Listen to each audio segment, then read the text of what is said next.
Je disais la dernière fois que c'est toujours difficile les commencements.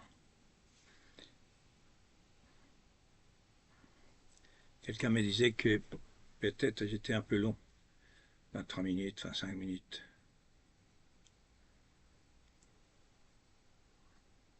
Je me dis peut-être, peut-être non.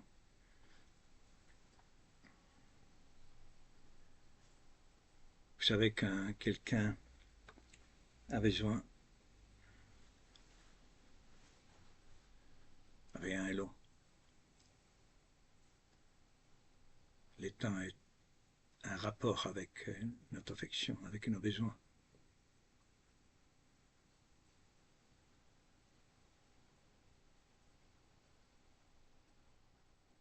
Quelques enfants parfois disent la messe est trop longue. Cette cérémonie est trop longue.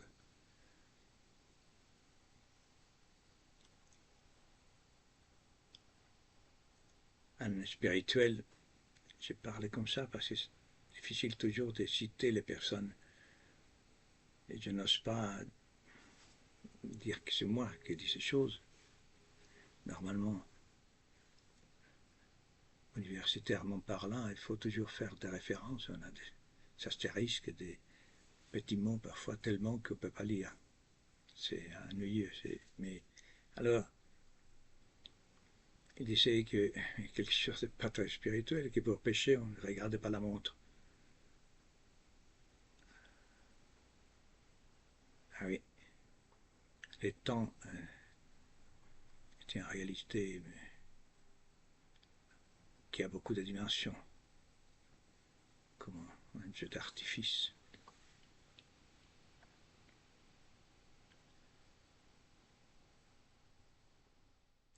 Le temps, c'est l'argent, disaient les Américains. Les personnes disent, je n'ai pas de temps. Et pourtant, la seule chose qu'on a, c'est le temps. On a le temps toujours pour ce qui nous intéresse. Toujours, toujours, toujours.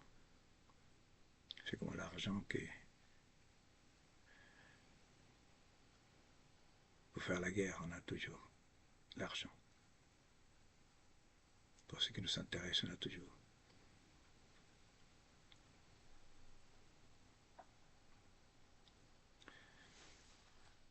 Je vais. Hier, quelqu'un m'a fait un cadeau d'une femme autrichienne, Maria Sima, que je ne connaissais pas, une paysanne qui vit dans les Alpes autrichiennes,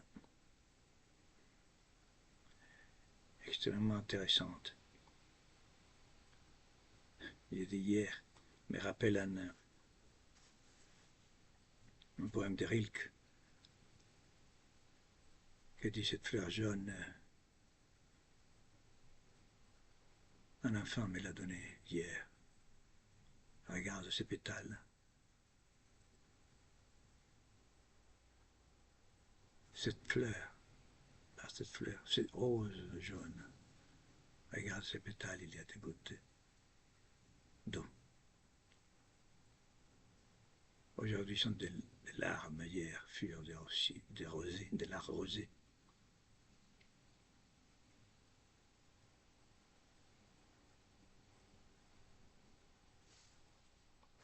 Hier. Vous savez, la pensée est très mystérieuse aussi, étonnante.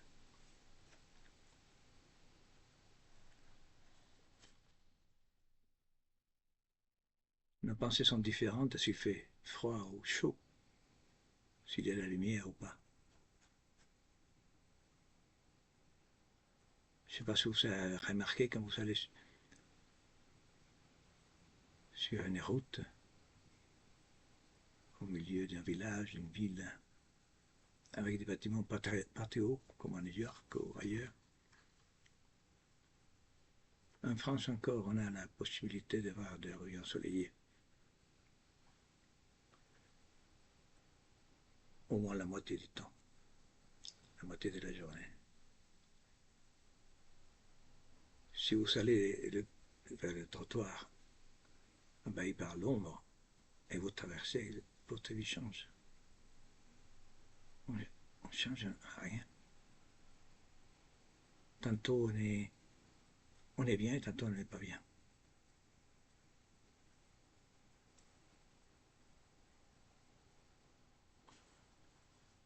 Je dis toujours à mes petits-enfants, demandez à Dieu un sentiment stable, un caractère stable le plus possible. Le plus possible. Comme la mer, fond, elle est stable, calme. Ça, c'est un projet, un désir. Alors, cette femme disait, on lui demandait si ça la gênait qu'on lui posait des questions. Alors, elle dit, beaucoup de personnes vous importunent, dit le journaliste. C'est vrai, elle dit-elle, mais j'ai le fait volontiers d'accepter, donc de parler, parce que je sais que beaucoup se sont approchés de Dieu à cause de ce que je peux leur dire.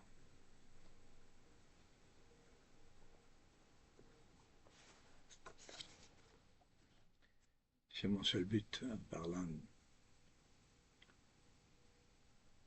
en créant ce petit site de rencontres.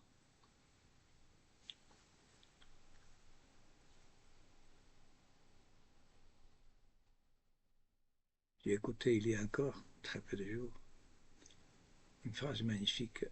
Quelqu'un disait, écrivait dans ce journal, tout est un rendez-vous.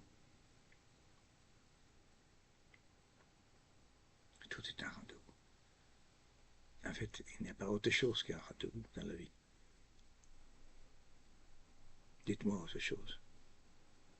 Un rendez-vous criminel, un rendez-vous amoureux.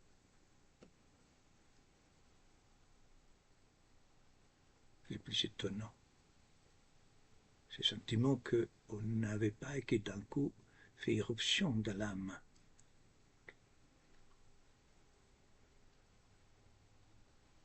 Un sentiment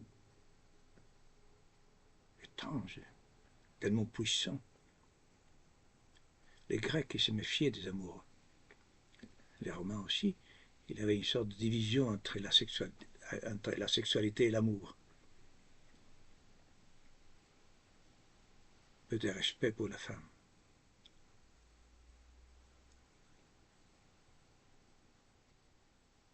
Beaucoup d'ignorance, beaucoup d'ignorance quand les personnes disent que la femme n'a pas une place dans l'Église. Totalement. Nous parlerons de ça.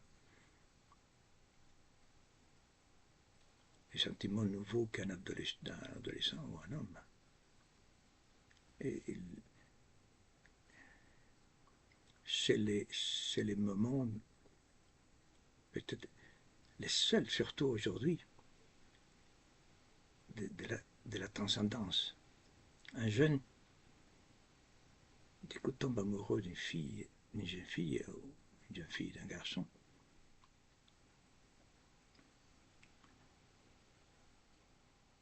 Et apparaît cette chose nouvelle.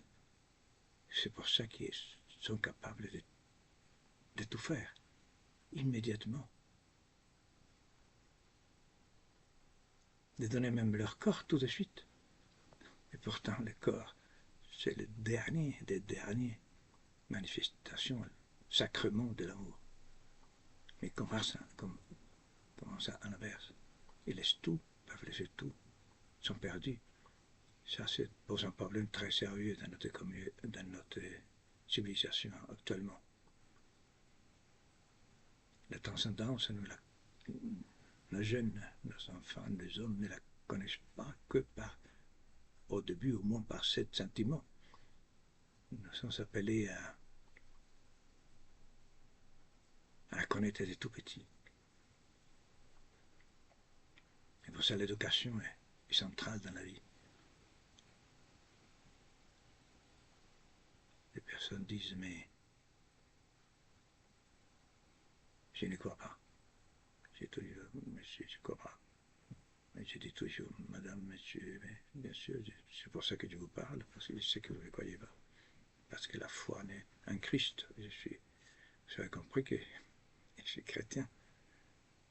La foi en Christ, nous ne sommes pas chrétiens. Nous devenons le Christ, l'a dit à Nicodème.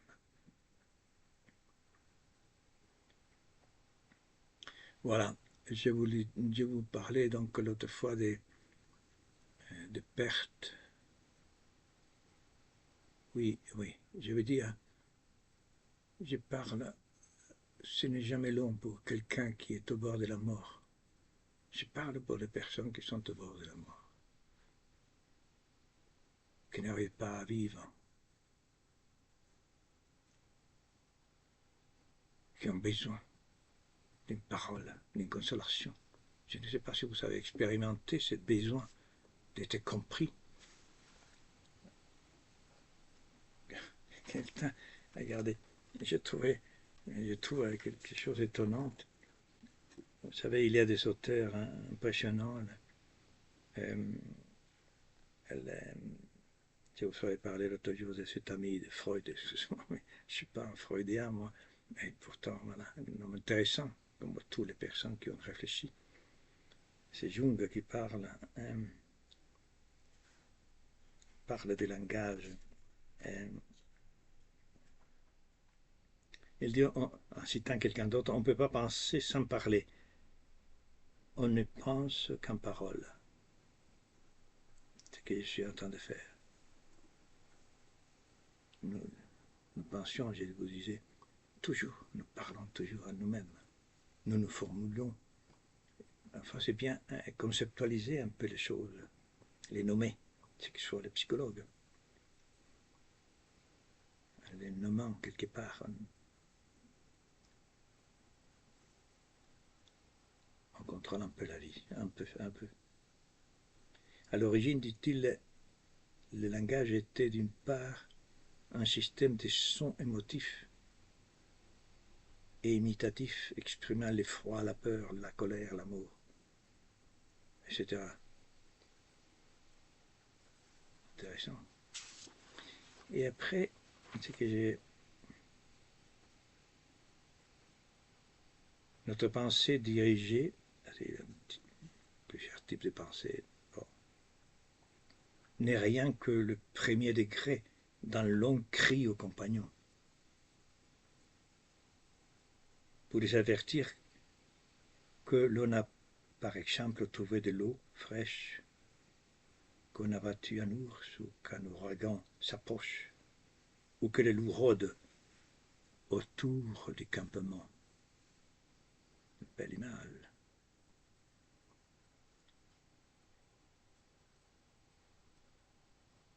Alors, il continue. Un système philosophique, c'est là où je voulais exprimer ce que je disais tout à l'heure, si abstrait soit-il, né dans ses moyens et dans ses fins, qui n'est combinaison extrêmement artistique des sons naturels primitifs. D'où l'ardent désir qu'avaient Schopenhauer et Nietzsche d'être compris et apprécié, je dirais aimé. Voilà pourquoi ils étaient désespérés, aigris de se voir seuls. Alors, quelle parole! Les cris à nos compagnons, les cris. Quand on est perdu, on crie. Vous savez, quand on chasse dans la forêt, à plusieurs, la forêt amazonienne par exemple,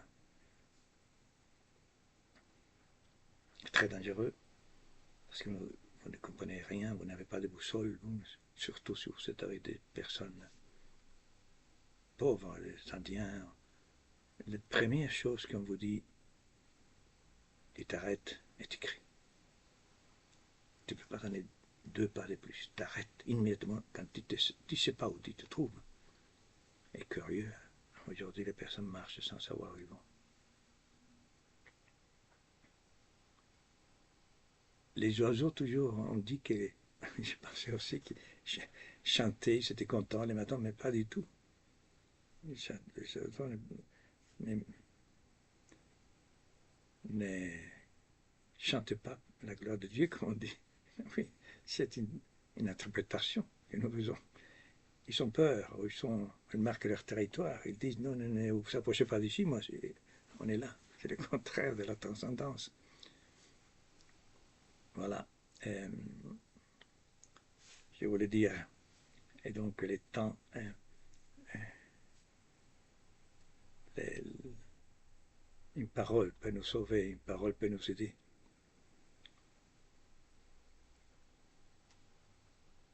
Quelqu'un qui nous accompagne, un rendez-vous, c'est la seule chose que nous demandons.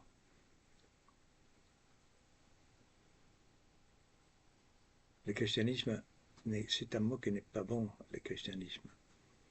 Parce qu'il n'est pas un système, n'est pas une philosophie, voilà, structurée, systématique, oui, très structurée, mais est une personne.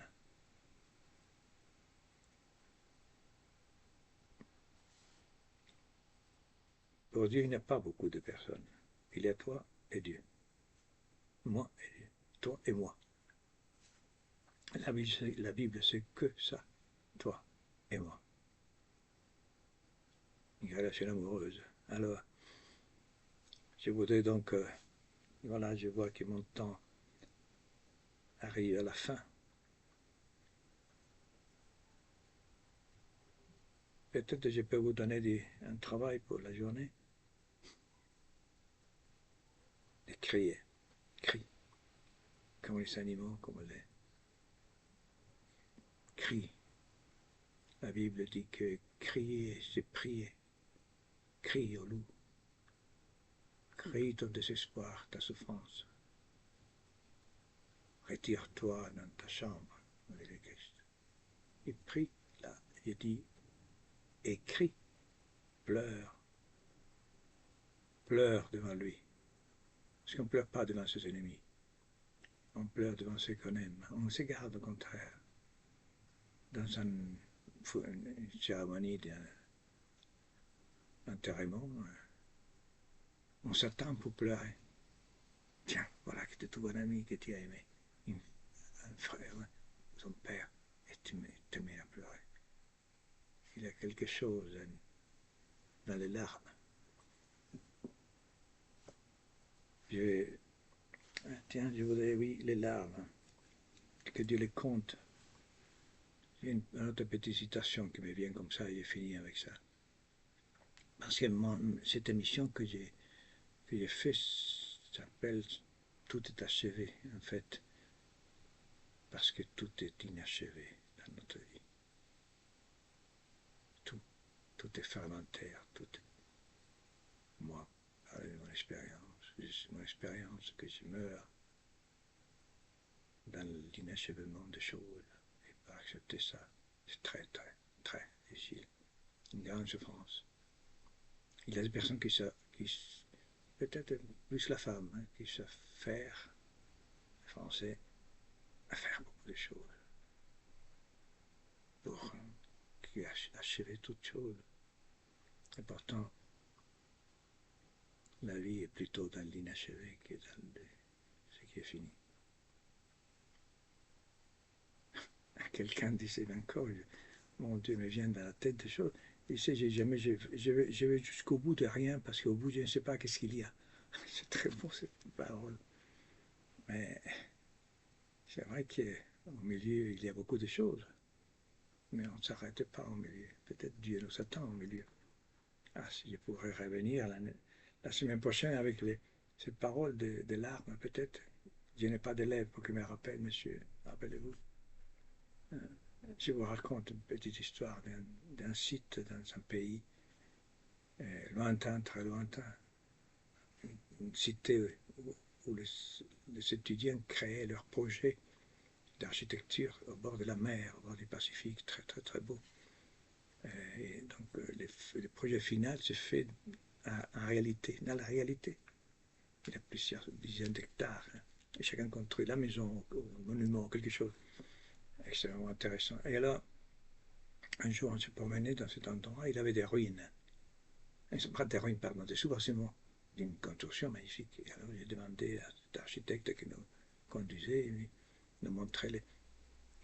Pourquoi? Alors il m'a dit, voilà. Il y avait un projet là magnifique, mais on a fait les sous-bâtiments, mais il était tellement achevé, tellement beau qu'on est arrêté. Effectivement, quand on trouve le beau, on arrête. Quand on trouve Dieu, on arrête. Parce que tout est là.